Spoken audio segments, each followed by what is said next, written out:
Hi everyone, Patrick Shine, Director of Golf here at Doylestown Country Club. If you're one of those players that hits off their back foot and every time you finish your golf swing, you end up on your trail side and you can't figure a way to get over it, today we're going to use a little device we have inside the simulator room at Doylestown.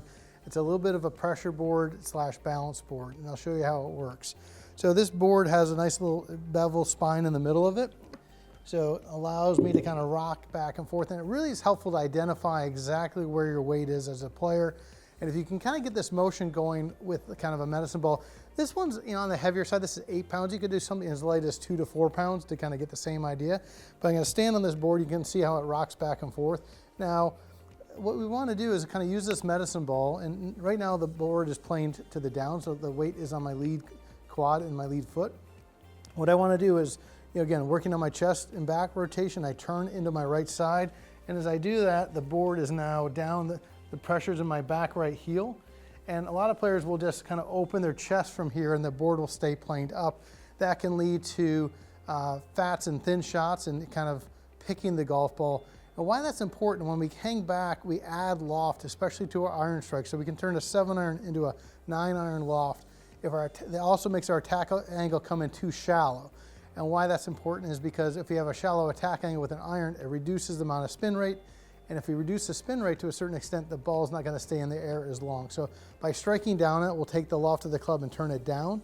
So we'll get a little bit more dynamic loft down, as well as a strike that is hitting down in the golf ball, which will create more backspin and therefore keep the ball in the air longer for you. So the look and feel we'd want to create with this board, again, something you can do without a club. This is great for winter training when you're not worried about the club, because first you got to be able to do this just with a medicine ball on the board.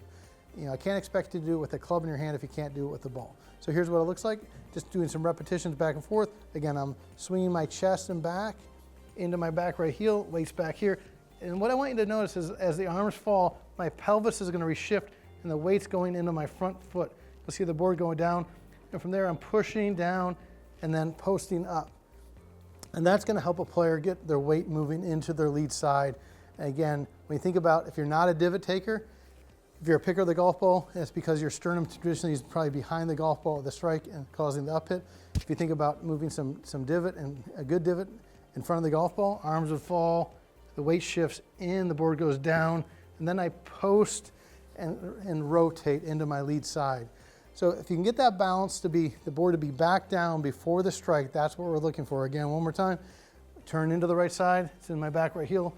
My arms are falling, as they're falling, my pelvis is reshifting, and I'm pushing the board down. I've now recentered. Now I'm able to deliver and rotate through the strike. So give that a try when you're in the simulator room. Again, get that board back down before the strike. You'll have a lot of success. You're going to see your dynamic loft go down. You'll see your spin rate improve, and the ball will go farther and stay in the air longer. So hopefully this helps, and look forward to seeing you all very soon. Thank you.